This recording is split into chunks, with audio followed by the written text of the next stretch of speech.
I'd like to thank everybody for coming. We have a unique situation where our chapter president is one of our panelists, so it'd be a little bit awkward to have him do all the introductions. So I'm going to go ahead and take on that role just for today. But thank you again for coming. I'd like to especially thank our sponsors, one of which is also one of our panelists in Buff State University in their communications department and public relations major, also St. Bonaventure University, and 19 Ideas, an agency right here in Buffalo, as I know we have some folks from out of town on this call. So can't do this without them, and thank them very much for their continued support. And then let me quickly introduce all 5 of our panelists. And I'm going to cheat a little bit. I have to apologize because I'm going to read this right off the screen. But as I mentioned, Michael Freedman, who's the Buffalo Niagara chapter president. He's also the associate vice president for enrollment, marketing, communications, and operations at Niagara University. Then we have Grace Gerass, the assistant director of communications and alumni engagement at the University at Buffalo's School of Nursing. And UB was very much in the news yesterday with some news on their campus operations. Matt Heidt, who's executive director of marketing communications at Hilbert College, which I can almost walk to from my house. Pamela, the vice president for institutional advancement at Duville College. And lastly, Dr. Deborah Silverman, chair and associate professor at SUNY Buffalo State College, and a member of PRSA's Distinguished College of Fellows and former board member too at the national level. So thank you all for joining us today. We've got just a great lineup here of folks who are all experiencing something very unique on so many levels at this time. And I want to kind of jump right in with that. I think that, the most challenging part of what everyone in higher education is doing right now is figuring out exactly what it is that they're selling. What is the experience? What is it that they have to offer the outside world? Is it an in-person experience? Is it a virtual experience? Is it a blend of those?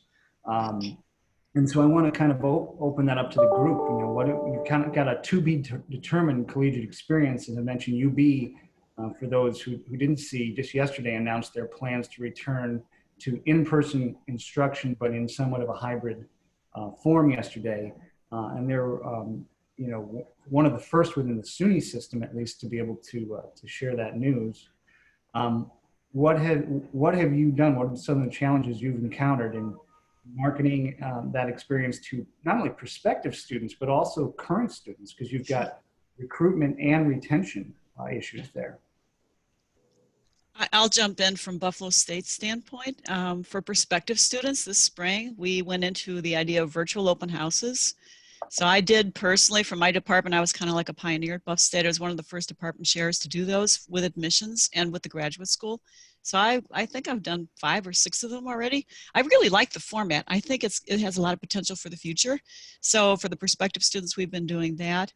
We've also, before our budgets were frozen, and that's another issue entirely, I was able to do some paid social media campaigns to recruit for prospective students from the department level. And of course, the college was doing its own as well. For the current students, since I'm the department chair, I've been in the middle of this since mid-March. I feel like my job some days has no end to it.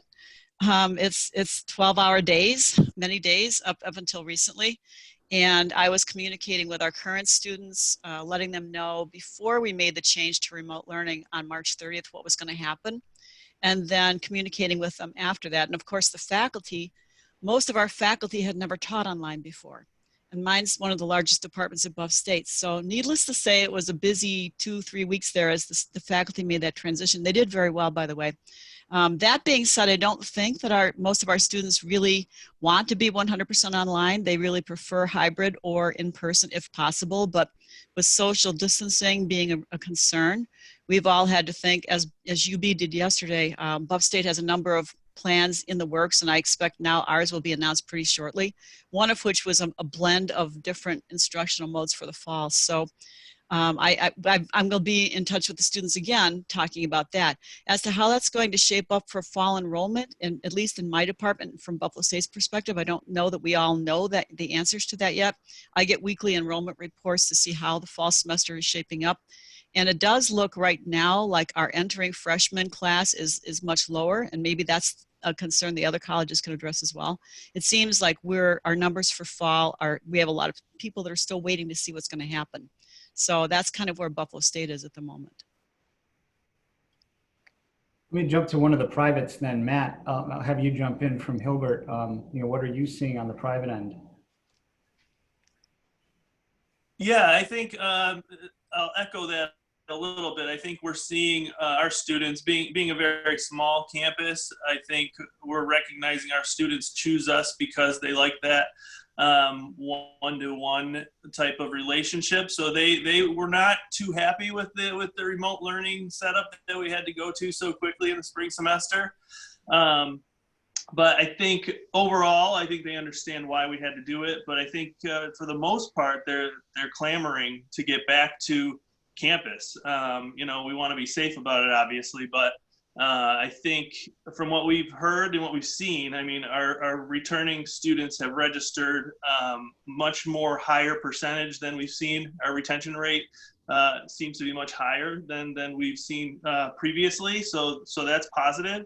And we're also seeing our incoming class is trending upward for us right now to exceed our goal, which is exciting. But at the same time, there's certainly concerns that a percentage of them may not show up when the circumstances, whatever the circumstances are in August when we start classes. So, trying to balance that excitement with, well, are these numbers true at this point? We don't really know. So I think that's the biggest is the unknown factor. But I do think students want to get back to campus. We just want to do it, obviously, in the safest way possible. Got it. Grace, how about you? With UB's news yesterday, that certainly has to help you in a great way, you and your college. Absolutely. And I'm kind of in a unique situation where I'm specifically with the School of Nursing. And while there might be some decreases in some areas with enrollment, in nursing specifically, we actually saw a big uptick because a lot of people are really interested in entering the healthcare field because they want to be a part of the solution. They want to be a part of helping to solve these kind of problems. And we're seeing nationally, probably for one of the first times, what a huge impact nurses are having on this pandemic because we don't have, a treatment for this. We're just kind of giving patients care. So we are kind of actually lucky that in terms of marketing our program, we're not running into a lot of issues. And also because there's a lot of clinical focus in the program, we are able to go back. There was only a short period where we were not sending our students into their clinical placements. So that's kind of been, I guess, a good thing for us. Sure. I have to dovetail then to the other healthcare services school, known for that, especially in Pamela. What are you seeing, whether it's in your nursing students, nursing program, or just healthcare related fields altogether? Yeah, I think, across the board, it's been certainly a challenging time for everybody. And, we think about our own challenges and issues as administration, but. Did we lose her? There you are. Okay, try that again. Okay, did you lose me for a sec? That's strange. For a second. Okay. So I think for us, as we navigated this process over the course of the last semester, finishing up the spring semester and into the summer, the goal really was to just drop the barriers between departments and try to work together to communicate a lot more. Fortunately, we have a really phenomenal person in the student engagement, student affairs area. And we elevated that position. We separated it from the enrollment side of the house. And we elevated that to a chief student engagement officer or chief student affairs officer. And so that person has a pulse on the student body in a way that, none of us could have. If you're a VP of marketing or you're, chief enrollment, you just don't have the same perspective. So we found that our communication relied heavily on what that person was hearing from the student population. And we were very deliberate about how we sort of honed out that information. So as a communications person, you know, and having been in my career for 2 decades doing this, I don't presume to know what the solution is. Like, I'm the one that writes the answer and shares it out with the world. But I have to rely on other people to tell me what's happening, what's going on, what's the tone, what's the mood, what are the needs, where are we failing, where are we succeeding. And so I think one of our greatest strengths at Duville has been this ability to just drop the silos and work together. About halfway through the time period from when we went digital to the end of the semester, we conducted some very extensive surveys with our students just to say, how are you doing? How are you feeling? How's your mental health? What's going on with you? Do you hate this? Do you love this? You know, are the professors doing a good job for you? What do you like about it? What's working? What's not? And then we took all of those learnings and made adjustments throughout the semester. And then we were able to communicate back with them in ways that they needed, and exacerbate or push forward new projects that were helping them. So like a fun example was, we heard from tons of students that what was keeping them engaged and feeling happy was things like live karaoke and like bring your pet to class and wear your favorite t-shirt and just silly stuff. So we continued to like promote that out and try to do all kinds of engaging activities. And then some other things too, which we can talk about later regarding how we stayed in front of the media throughout this. But I think from a student perspective, our engagement efforts have really lent themselves well to a really strong fall start that we're going to have. I mean, certainly everybody's going to be affected. But I think we have some really good momentum. Also, not just dropping the ball, but bridging the gap between the spring and the fall semester by creating a really robust summer program. So we added like 350 classes over the summer and did some free credits and things to keep people looking at us. We also did a free 6 credits in the summer for high school seniors, and looking at how you can become leaders. So there were things like that, you know, like from an advertising and marketing perspective, I'm just sharing the message, but I think our other teams did a great job at giving me something to share. That's great. That's great. Mike, anything different on your end? Anything you want to add? Yeah. No, I think we're all in a similar situation, and a lot of the things that have already been expressed, we've experienced at Niagara as well. I got a kick out of, some of the things that Pamela was talking about with some of the more whimsical ways that that colleges are engaging students, and we've actually had a great deal of success in doing some similar things. We actually have a round of bingo for our admitted students tonight, where they make their own bingo boards and can win Niagara University apparel and other types of prizes. That's happening for the 3rd time this evening, just because the response has been so great. And I get a kick out of it as I'm checking in with the registration numbers every day, and I just keep seeing that one go up and up and up. And some of the other sessions that we have that are even more academic focused can't compare. But from the more global perspective, I think especially a lot of the things that Matt talked about, we've experienced similarly at Niagara. We're still looking at having a pretty strong first-year enrollment class this year. And again, going back to what Matt said, we're not just kind of leaning back in our chairs and accepting that that's going to happen, because we know that this summer has a chance for quite a bit of volatility. So none of us really know what to expect yet at this point. One of the key areas that we've lagged behind a little bit is with students who are undecided about what they want to major in. So despite the fact that, Niagara has really become known for having an excellent program that prepares students who don't have a major to select one, aligned with, some of their talents and the things that they want to do with their life. we really saw, especially leading up to National Deposit Day on May 1st, where that just kind of fell off, and we saw a real stagnation with our prospects who didn't know what they wanted to major in yet in school. And so that's going to be an ongoing process for us throughout the summer to continue to engage them and give them an idea of why Niagara is the right place.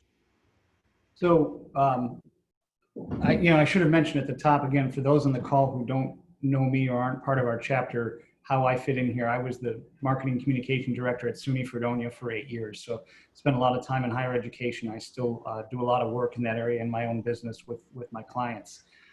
So obviously the major revenue stream we've been talking about is students, your enrollment. But another very important part of that revenue is always fundraising, development. And what have you been doing with that side of the house, so to speak? Have they been coming to you for help? Have you been proactively going to them with some ideas? Not only donors, but also just alumni relations in general. There's a lot of concern out there about the impact that this is going to have on the class of 2020. Will they have the same connection to your university 5 years down the road, 30 years down the road? What are those checks going to look like from this class as time goes on? And what's that affiliation going to feel like with each campus? Yeah, this is Pam. So I can talk a little bit about that. I definitely, my background is the development side of the house, and then marketing came as part of that. So I would say that the focus for us has been twofold, and I've only been at Duville for 11 months. So what an interesting first year to be in a new position. And I was at another institution of higher education as a VP there as well for about 6 years. So it's not the first executive position, but it's new to the institution. And we had gone through quite some revisions with the structure and function of the development office prior to COVID-19 hitting. When it started, we had planned, we were doing fairly well, like with annual giving and some of our campaigns. And we had a day of giving scheduled, like almost simultaneous to people getting sent home. And it was like, what do you do? And we weren't really sure. Like, we had a million questions, and I called on colleagues from throughout the country. I do a lot of traveling and speaking for fundraising and some writing and authoring. And so I have these colleagues throughout the country that are national experts, and I call them, and their response to me was, listen, if your mission was critical before this hit, then it's more critical than ever now. In what ways is it going to serve your community at this point in time? And so we decided to refocus all of our efforts. Day of Giving was really going to be like this big unrestricted push that, talked about the feel-good messaging of the institution and what we're up to. And we decided we were taking up the reins on a project to accelerate graduation for our frontline healthcare workers. And we ended up doing it. We were able to work through accreditors and things to graduate a very substantial number of nurses and other healthcare professionals about 6 to 8 weeks ahead of graduation, so they could get right into the hospitals and start addressing COVID-19. And part of what we did for that was offer these $2,000 graduation bonuses to them. So that's all we talked about. And we put a message out that was received unbelievably well and actually got some national attention. It got shared out in some different states by fundraising experts, where we said, listen, this is what we're doing, and Duville wants to address the problems that the community is facing with COVID-19. We understand that your lives have been impacted and that this is a very challenging time. And some people financially have been devastated as a result of this pandemic. And so we're asking for your support if you can give it. If you cannot support us right now, this message is not for you. So you're off the hook. And but we still want you to follow us, watch us, cheer us on from the sidelines, and let us know that you loved Uville. And it was incredible. We actually raised significantly more money this day of giving than we ever had before. So the numbers went up across the board. And that was really exciting. We're continuing all of our capital projects, but our major gift program, which was just really launching, had to completely halt because travel stopped. So our gift officers couldn't be out on the road. And so what we decided to do was engage in a massive cultivation effort and just use every tool at our disposal, from phone to Zoom to letters to note cards, and just start to really dynamically create a cultivation campaign for all of our high-level prospects. And then the last thing I'll say is that foundation giving generally will pick up during a crisis. So foundations will give away more money at the beginning of a crisis. So we refocused some of those human resources in our department, grants. And then as the foundations start running out of money to give away for this, then we will refocus and pivot back to the major gifts. So you just have to bounce back and forth in terms of how you allocate your time and energy. Deb, how about you? Again, from a public university perspective, some different challenges that you and Grace would have definitely encountered there. It's funny you mentioned that, because my department has scheduled one of its first major fundraisers in a long time for April 14th. So we had to postpone that. It was tied into our journalism program. We were going to have a guest speaker coming to campus. She was involved in the production of a television show with some of our students in the Buffalo Broadcasters Association. So all of that got pushed back. But that's something that's on my radar screen. And this summer, I'm going to be launching a survey of our alumni, which hasn't been done in probably 5 years, to kind of test the waters and see how they're feeling. And we're trying to develop the donor base in my department. So that's kind of my take on it. But like Pamela was saying, I know that our college's major gift officers, of course, couldn't travel and all that kind of thing. And so it did have an impact on us as well. Yeah. Grace. Yeah, so in my role, I kind of have a dual effort between communications and alumni engagement, with a real focus on communicating and engaging with alumni. But we kind of were in a bit of a unique situation when this all started, because while so many alumni had all this free time on their hands, they were open to try and doing new things. Obviously, nurses were busier than ever, and we wanted to be very mindful of that, and we wanted to respect that and make sure that we weren't asking too much from them or communicating with them too much. So we did 3 things that kind of worked really well for us and were well received. The first thing that we did is we sent out a message to all alumni and donors from the dean. We made sure that we sent out through email, but anyone we didn't have an email address for, we did a print mailing for, just letting them know what's going on at the school, and letting them know that we're here for them, and letting them know that we want to amplify their stories. We want to hear what they're doing. And then as part of that as well, we also did talk about how we have the student emergency fund. So if they did want to make a gift, if they were able and willing to, that was somewhere where we had a direct immediate need. And it was wonderful. We had, just from that letter, which was not supposed to be like a solicitation material, we received a really generous donation from one alumna, which is less common in nursing than in some other fields. We were very happy with that. And then we kind of wanted to keep that going. So then by the time May rolled around, that ended up being Nurse's Mom. So instead of just doing another like communication piece, we decided to do like an engagement meeting. So we invited alumni and donors and friends to come speak with us and hear from us. And we had each of the leadership positions at the school provide some updates, but also talk about, ask our alumni what they're doing and how they're doing.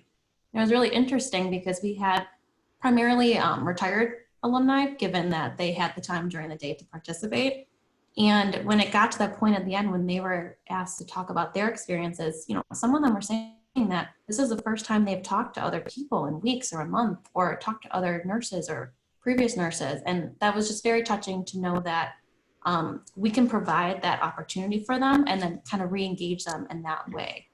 So because of that, we're now doing monthly virtual programs for alumni and friends to kind of give them that opportunity to talk about what's going on. And to hear from us as well and engage with our school and our students and show, you know, the impact this is all having on them. And then another big thing we did is in Nurses Month, we had a Thank a Nurse campaign, which we asked all of the community, not just the school, but all of Buffalo and Western New York, to thank the nurses in different ways, whether it was a video or a message or a picture.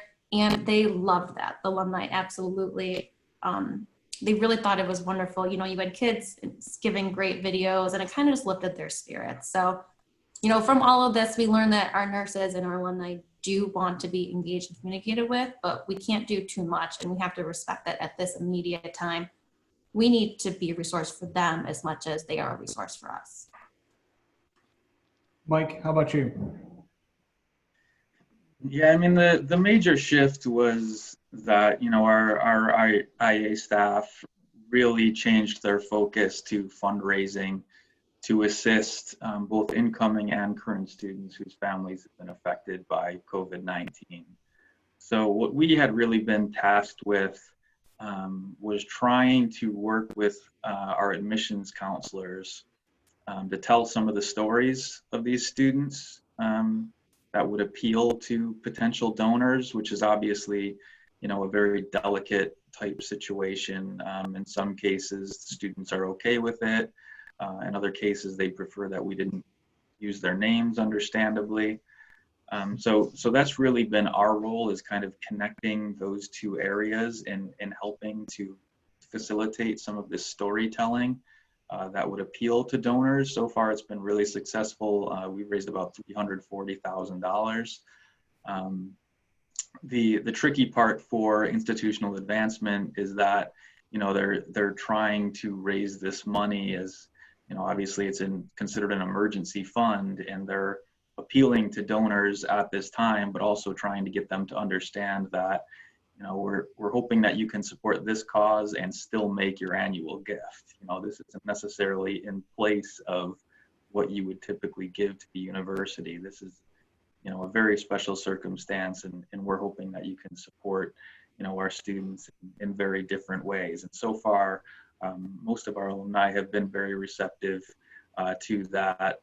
And you know, it's helped us from a recruitment standpoint, obviously having more funds available as we deal with an increase in appeals among prospective students at this point in time. If we can, you know, offer them a little bit more money if their parents are, you know, furloughed or out of work, or there are some extenuating circumstances, it's going to help us to get them as members of the NU family. So, you know, it's really been a bunch of different offices working together, and so far it's really worked well. Nat, anything different on your end? Yeah, no, I don't have a ton to add to that. I think I'm certainly, fundraising is not my background, so we support the advancement office with the marketing and communication and messaging efforts. We were in a similar situation with Giving Day, where we pivoted to focus on helping current and prospective students who may be in need. You know, from a marketing and communications perspective, we had shot and edited videos for Giving Day back in January in preparation. Luckily, we were able to still use a lot of that content to serve our needs there for Giving Day. But yeah, that would be the main thing that I would add, I think. And the other thing I would add with alumni is we really turned our focus to our alumni and our current students, even who are on the front lines right now, who are out there trying to make a difference. And that's what we plan to do with our next issue of the magazine as well, is really focus on the class of 2020 and what they're doing to contribute during this time. Matt, I'll stick with you for this next one. Deb kind of alluded to this in her initial answer. Was, you know, some of the changes that we've all gone through are things that are probably going to, you know, stay part of our lifestyle, even if things were to suddenly go back to normal tomorrow. There's just a general, you know, we've found more efficient ways to operate, and people are starting to value different parts of their lives and their freedoms. You know, how much of that are you seeing at Hilbert? You said you weren't loving, your campus as a whole wasn't loving, you know, the virtual environment, and I'm sure most aren't, but are there things that are Are there benefits out of this? Yeah, definitely. I think, well, we've all gotten more comfortable with Zoom, right? We can we can mute ourselves and wear shorts all day. So yeah, that's certainly an upside to it. I put on a collared shirt for the first time in a number of weeks, I think. So that was exciting for me. But no, I think identifying. Yeah, I haven't put on a sport coat yet. Yeah, I don't know when I'll get back to the sport coat, but we'll see. I think identifying efficiencies has really been the big one for me. I think, particularly from a marketing and communications perspective, we're a small team to begin with at Hilbert, but I think, and we've used a lot of project management software to help us in the past, but I think we've really expanded on that and improved our project management capabilities. Me in particular, I won't speak for my whole team, but because they've always been pretty good at it, but myself, I think I've really embraced it to a certain extent. But yeah, I think our students really want to get back to campus and have that really the mentor relationship that we pride ourselves on at Hilbert. But certainly there are a lot of things that I've learned working remotely. Whether that be balancing teaching my kids and managing Zoom meetings at the same time. Luckily, they're done with school now, so they're downstairs and quiet, probably playing a video game or something. Maybe they're outside, I don't know. But yeah, I think I've definitely learned a lot, and I think the efficiency piece is the biggest one for me. Anyone else want to just jump in on that same topic? What things might stay the way they are for you in some capacity? I'd like to add to that. I think that I'm going to see, I hope, more meetings like this. I've discovered I can run a faculty meeting from my home office here quite nicely, and I think that it goes very well. So I just wanted to add that in. Sure. Yeah, in terms of events, kind of similar to this, different kind of virtual programming opportunities. Historically at our school, we always found that we had a hard time engaging new alumni, getting them to participate in things, and that wasn't because they didn't have an affinity for the school, because they absolutely did, but we're dealing with competing priorities. They have non-traditional work schedules, families, work, other things that just are honestly a little bit more important than engaging with our alma mater. But by making this stuff virtual now, it's so easy for them to hop on. It's less of a commitment. And I don't think I would have necessarily thought of something like this to solve that problem before COVID. And even if I did, I don't think the alumni would have been receptive, because like Matt was saying, now people are comfortable with it. So I think that's a really great opportunity moving forward, even when things are back to normal. And, for the immediate short term, we're probably all dealing with some massive budget cuts. I know I myself am going to have a very, very small event budget for next year, but these programs are free besides time. So I think that is kind of a nice opportunity, and it's well received. So that's kind of nice to see on both ends that we're getting value out of it. Yeah, I would say from a marketing standpoint, I see really sort of 4 changes that I think there's going to be a big shift in the way we do our work moving forward. I don't see it going back. I think some of these things are going to be much more embedded in the way that we do our work. And if you're not already doing it or thinking about it, you're going to be a little bit behind. I think, first of all, it's sort of underwritten by this notion that of who the student is and what our role is in their life. So the old school view of higher education was, you come to us, we'll bless you with this education, like the sort of ivory tower higher ed mentality. But the new school mode of thought, and if you're not thinking this way, it's going to be problematic, is our students are customers and they can be dissatisfied. And if they're not satisfied with the education you're providing them, they're going to make a different choice. It's not a given anymore. Like, the whole industry has changed. And I think 2008 was the beginning of the change, where people started to really think about the investment of money that they made into their education as a purchase and a choice that they made. It dramatically changed how you engage with students. If this pandemic doesn't take us to the next level of that, I don't know what else would. You know what I mean? So what was already occurring in our industry and how we interact with students is only going to exacerbate now. We have to think in a lot of ways. We have to continue to be beautiful missions, amazing higher education institutions, places of learning, places where people can come and grow and develop as a human being. They can experience engaging opportunities from a student life standpoint. But if you're not thinking from the perspective that your student is a customer that can leave and withdraw, you know, their support of your product, then you're probably going to see some issues moving forward. So that's the first thing. I think we used to think about student retention as, you know, how do we identify their issues in advance and pick up on red flags and then, you know, intervene and adjust. And retention has to be looked at a lot differently now from a customer service standpoint. And are we being proactive to address the populations that are in our care?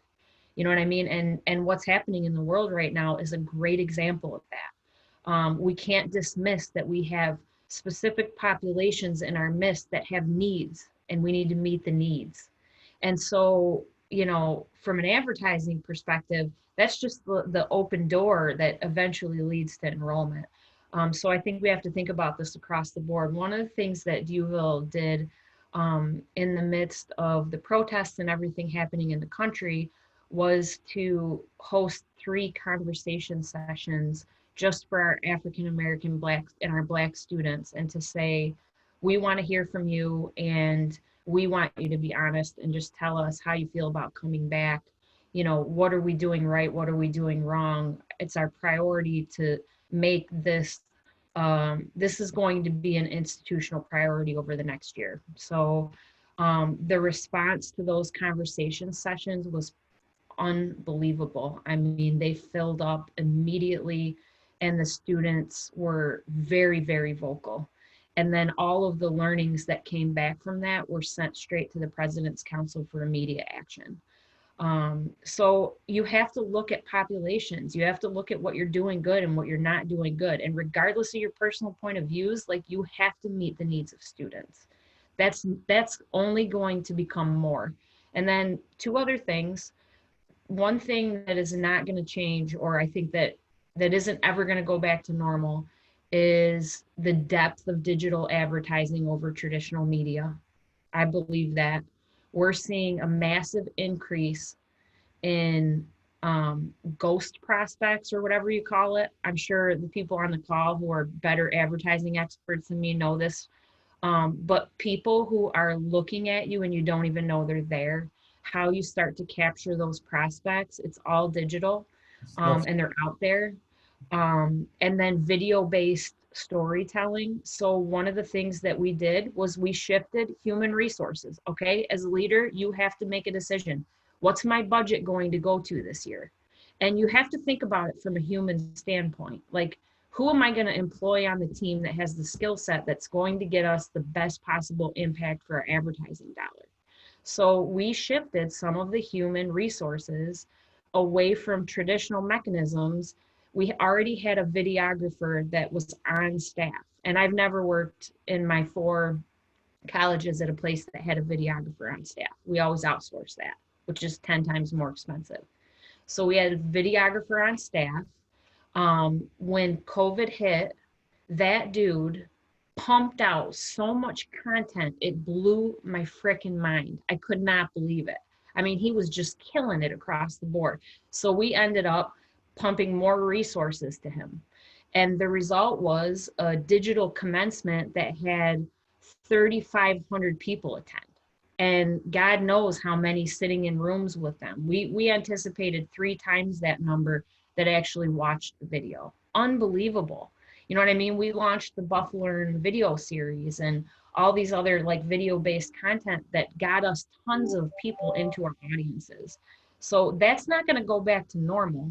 everything's got to be virtual and you have to figure out where to put it. So last piece, and I know I always talk too much, so I'm sorry. Virtual everything, video everything, YouTube preview events like crazy. That's been what has worked for us to engage our audiences. These live YouTube preview events have been a huge hit. So I'm going to swing this to Mike, and just in the interest of time, she touched on a couple of things that I wanted to get to. I think the first thing is, the definition of what a student is nowadays. And certainly with everybody being forced, as Deb said right at the top, being forced to learn how to deliver a course experience virtually, that's going to accelerate, the types of students that we're collectively able to target.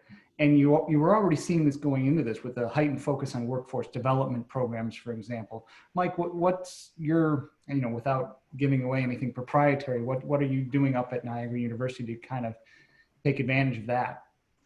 Well, this is a really great segue, because for probably a couple of years now, I've been arguing that, especially for I guess what you could consider a non-traditional student, but I'm speaking of graduate students and transfer students.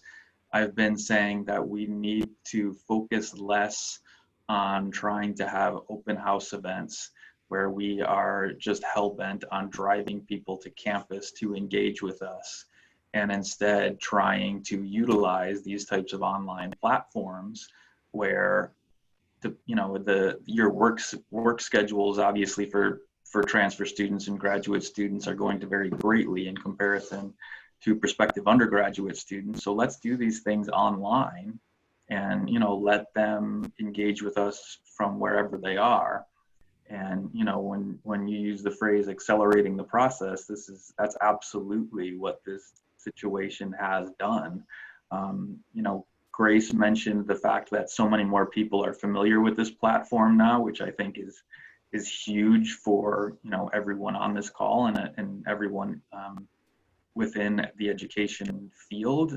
Let's leverage it. People are comfortable with it now. If we can host events where you can call in from wherever is convenient for you, whether or not you're wrestling with a work schedule, or you're on the West Coast or something along those lines, we can deliver this to you now. And I think it really behooves us to take advantage of both our familiarity and the comfortability of our prospects. Deb, how about on your end? Yeah, I want to add to that. I was thinking about it because this spring, Buffalo State jumped in, like you were saying, Mike, with exploring some of these online platforms. We have Slate, which we use for our graduate students now as an admissions vehicle, but it also can help you deliver a really good virtual open house, and the undergraduate side as well. So we're exploring all of that more, and it's fun to be on the leading edge of the technology for this. There's always a couple of glitches here and there, but it's fun to be involved with all of it. And on the faculty side, watching my faculty, many of whom never taught online before, they're kind of getting excited about Blackboard now, and I never thought I was going to see that happening. They actually are going to the webinars that the college is holding, because like UB, we're anticipating this fall, we're probably going to have a blend of online courses and some hybrids and maybe a few in person, although I don't see how that's going to happen in my department very well. But it's mostly going to be the online and the hybrids. So the faculty are embracing the technology too. And so from the public relations side of it, there's a lot of things we can do. And some of you have already talked about this with Zoom, for example. There's a lot of potential there. So I'm really very excited about it.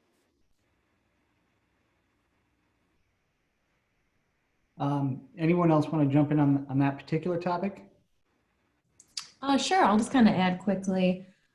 With the School of Nursing, we're pretty small, and when it comes to that traditional like 18 to 21-year-old student, we probably have about 200 of them. So we have a large group of, whether it's the graduate program, the master and doctorate level, or we have like an accelerated bachelor program for people who are coming back to nursing for a second career, or an RN to BS program, because now we have this push for all nurses to have a 4-year degree. So we've been thinking about this for a while now, and I think the biggest thing we need to do is segment these audiences, and we need to realize that we can't treat them all the same because they have different experiences while they're at school and also different experiences as alumni. So whether it's communicating with them differently or doing different events and programming, you need to be aware of what they want specifically as their group of alumni. And then the other thing I want to get to while we still have enough time, because this could be a big one that we could talk about for hours, I'm sure. But what Pamela just referred to was, the conversation happening right now across the country and beyond. We used to joke at Fredonia, just get through commencement, and the students will go home, and whatever it is that is the issue of the day will calm down. And then people will come back in the fall and things will be fine. Things will be back to normal. Well, those days are gone, as you just saw at Clemson University this past week when they renamed an entire school that was named after a vice president of the country, but had a connection and a history that doesn't resonate in today's world very well. So there's two things. One is, what are you doing to prepare for when students physically come back in the fall? To talk about and continue these conversations, but even more urgently, what are you doing right now? Because of this technology, because everybody is so used to a virtual existence right now, they're not waiting. They're kind of forcing the issue, and they're not disengaging at all. And Matt, I'll throw you to this one since we haven't heard from you. Sure. Yeah, I think. Well, for Hilbert in particular, we're pretty well known for law and justice education. So we really want to be at the forefront of this conversation moving forward. We just made an announcement today about expanding our law and justice initiatives here at Hilbert, and we want and we are sincere about wanting to have these conversations, wanting to have the dialogue that needs to happen to move our efforts forward, right? So we have an Institute for Law and Justice that hosts trainings and other events for law enforcement and for our students and things like that. So we just want to make sure that we are being forward thinking with that institute, and we are at the forefront of the reform that needs to happen and the systemic changes that need to happen in that area. So I think it's not something that, in particular, our criminal justice faculty are glossing over. I think they have, prior semesters, but for sure, they're taking it head on moving forward this year, not only in the classroom with the classes that they teach, but in welcoming new conversations and having events that will help to forward that thinking. So, and I think it goes along with Hilbert's mission as well.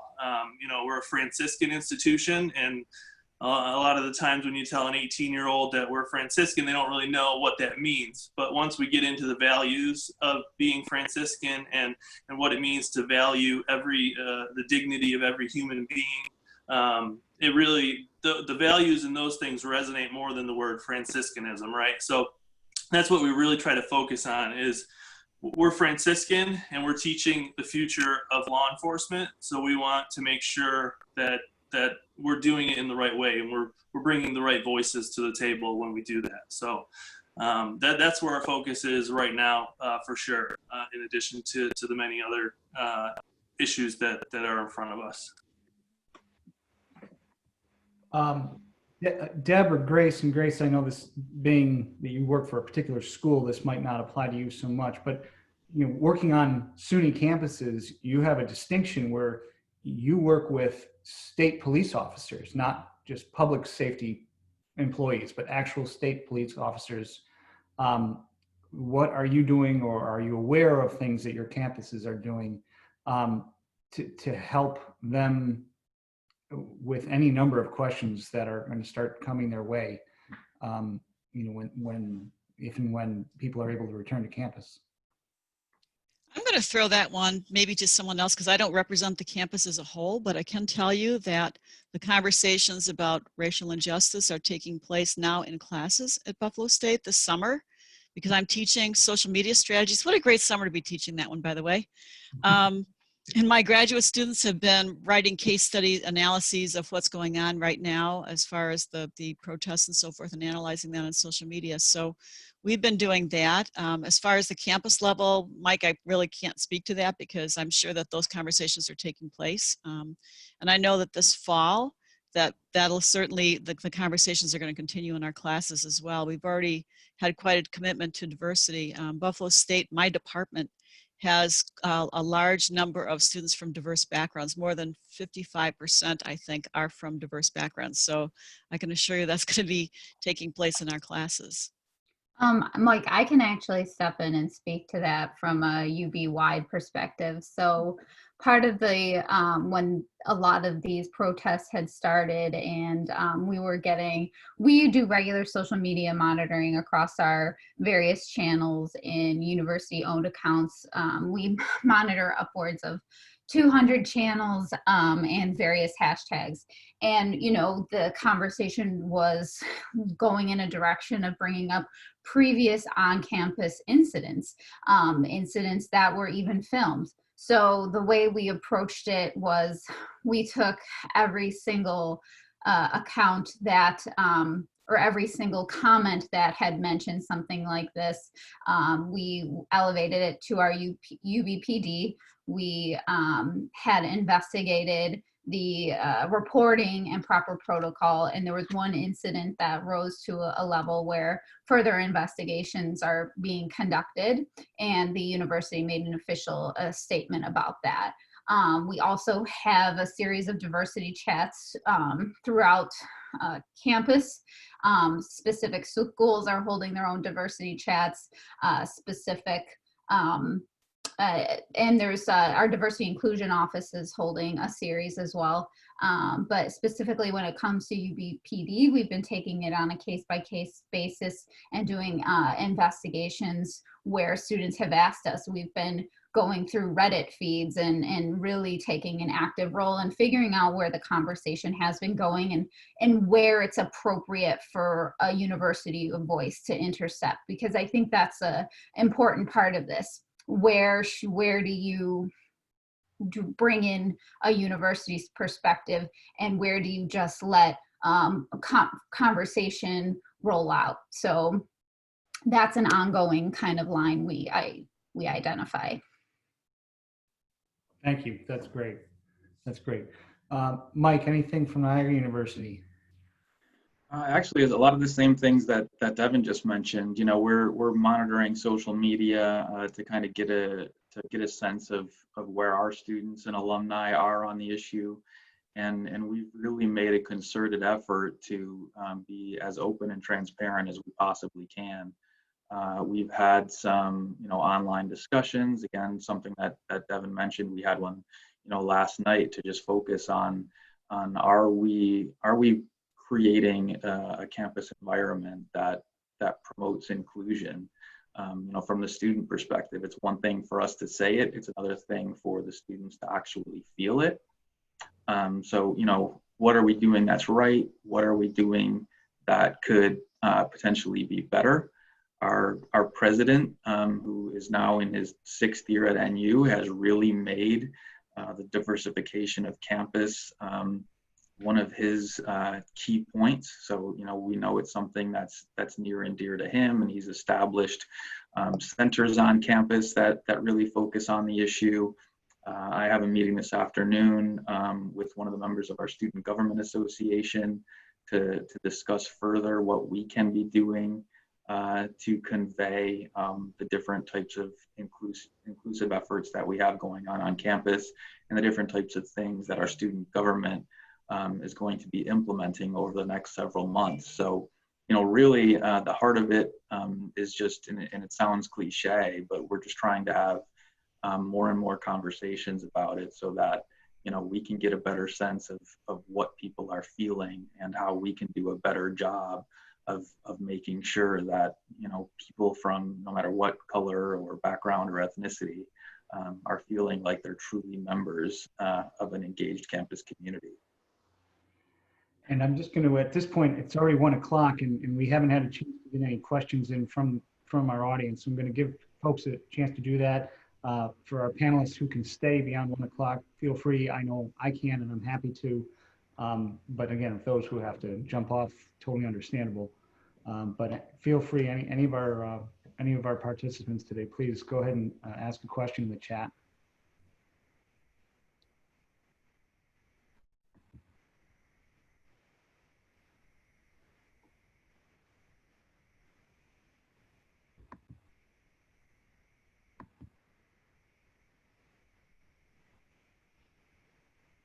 While we're doing that, Pamela, you mentioned you had, this pandemic environment has caused you to kind of change some things that you were doing in terms of engaging with the media. Do you want to talk a little bit about that?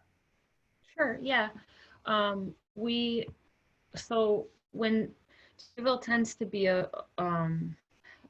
we're a busy team. We work fast and furiously most of the time. It's probably the most nimble institution of all the higher eds I've been at. And so we didn't slow down when we got sent home. I think the team actually started working more than, there's that unhealthy piece of it where you like can't stop blending home and work. So I think we all went a little nuts for like 2 or 3 weeks. But we figured that out. But in the course of, I would say, the first 4 to 5 weeks of everybody getting sent home, classes going digital, all of that stuff, we launched 7 new programs, not academic programs, 7 new initiatives.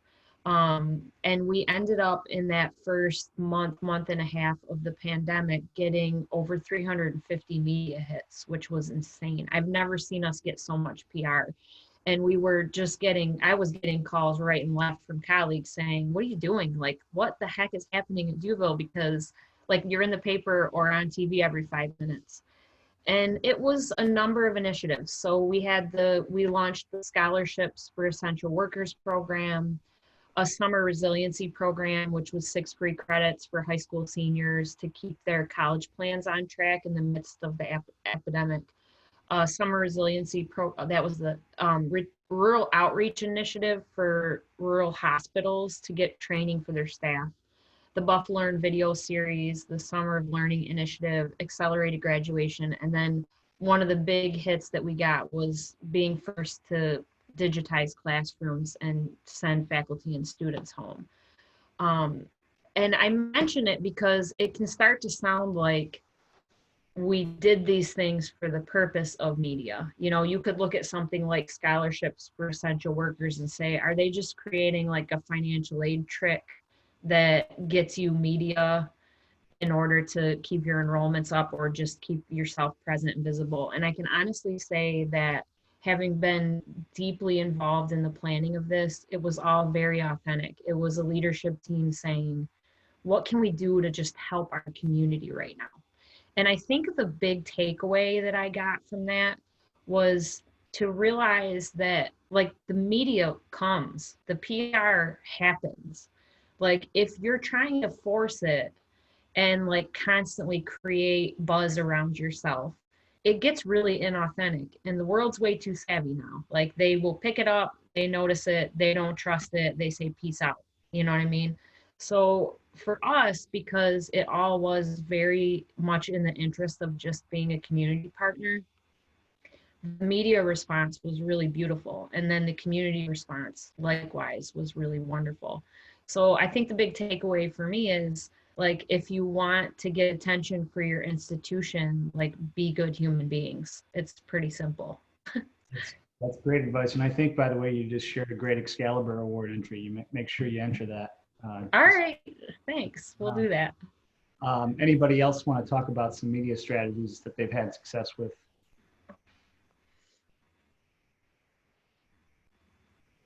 I'll just say kind of like Pamela said about doing great work and then getting recognized for it. When we did our Think and Nurse campaign for the School of Nursing, we didn't pitch it to anyone or anything. Like we very actively made that choice just to keep it this like small community word of mouth type of thing. We had multiple outlets reach out to us about it. So that was really, really nice. Again, we weren't trying to get attention. We know there's enough attention going on with UB, and as nurses, we had already done some stuff as well as like expert pieces. But just kind of giving this like human touch that the news wanted to pick up. They wanted something nice and something that shows that the nurses are being recognized.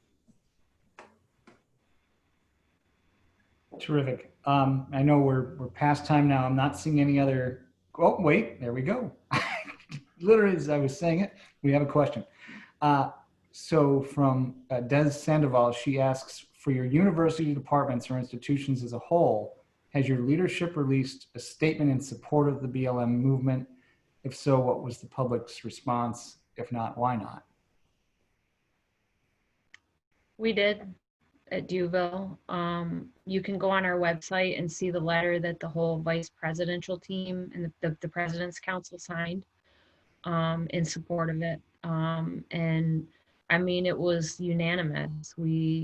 I think, felt that if you're in leadership, it's your absolute responsibility at this point in time to lend your support to issues that are affecting our nation like this. So, you know, across the team, we all agreed and we put a statement out. We aren't a perfect institution. We have issues. We have built-in biases in our system that we aren't aware of. We would like to fix that. We've been addressing it on the LGBTQ side. If you recall, at the beginning of, I would say it was last summer-ish, we put a pride mural on our campus as a way to say we support the gay and lesbian transgender students on our campus. And then immediately afterwards, a gay couple asked to use our Catholic chapel for a wedding and they were refused. And like I had to be interviewed on the news on Channel 7 about the topic. And, you know, we don't shy away from it. So we put together a communication group that included gay students and alumni, nuns from our board, faculty and staff. And we said, we got to fix this. This has to change. So we actually have been launching new programs and processes to be more inclusive, including allowing gay weddings in other parts of our campus. The Black Lives Matter movement is important to us. So we have a muralist that's an internationally known muralist painting a Black Lives Matter mural on our campus center right now. He'll be done in the next few days. We launched scholarships, 5 scholarships under this, and we encouraged other colleges and universities to do the same. We held the conversation sessions with our Black students, and we're launching a task force that will take up the recommendations that our Black students are telling us we need to do on our campus.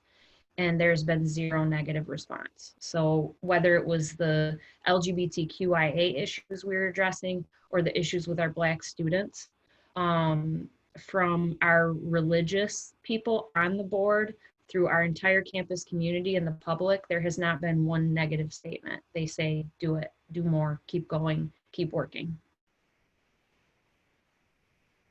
Anyone else want to add to that?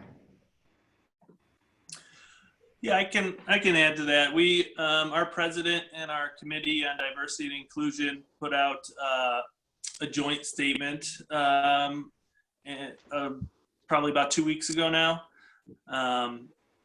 And it was very well received. I think, you know, maybe the only negative, and I wouldn't even say negative, but, you know, people want to see action, right?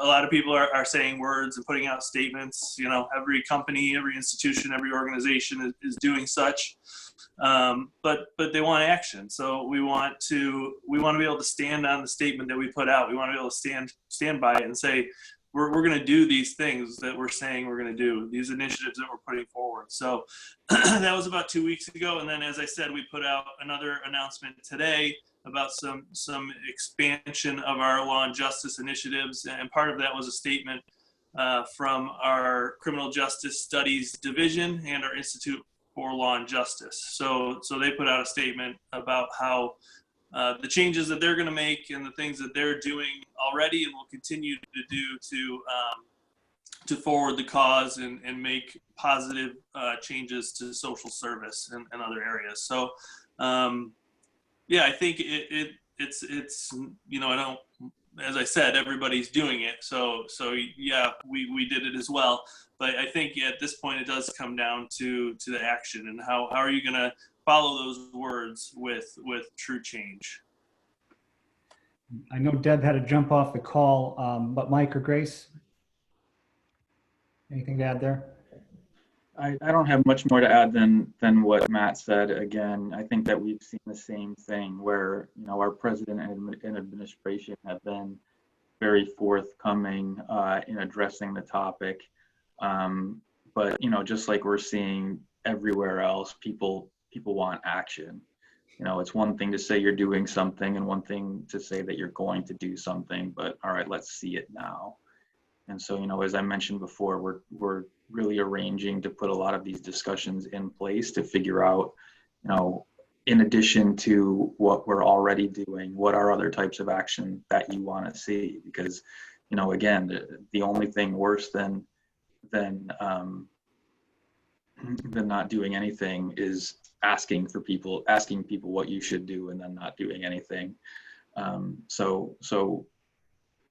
We're really just trying to figure out, you know, again, as I mentioned before, what are some of the things that from the student, from the public perspective, you guys think NU is doing correctly to address this systemic issue?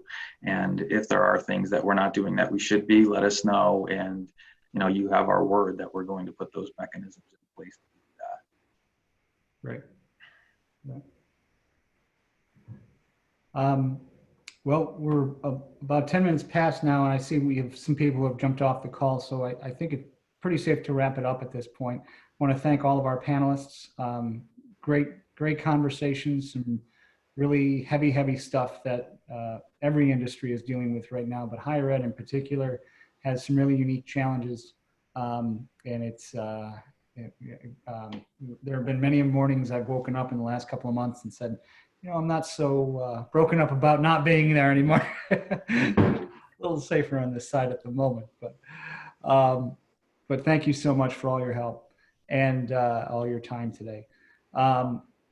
With that, I'll put in a quick plug. We've got a great program coming up on Monday, the 29th, and it's going to focus on the do's and don'ts of digital communications and web communications.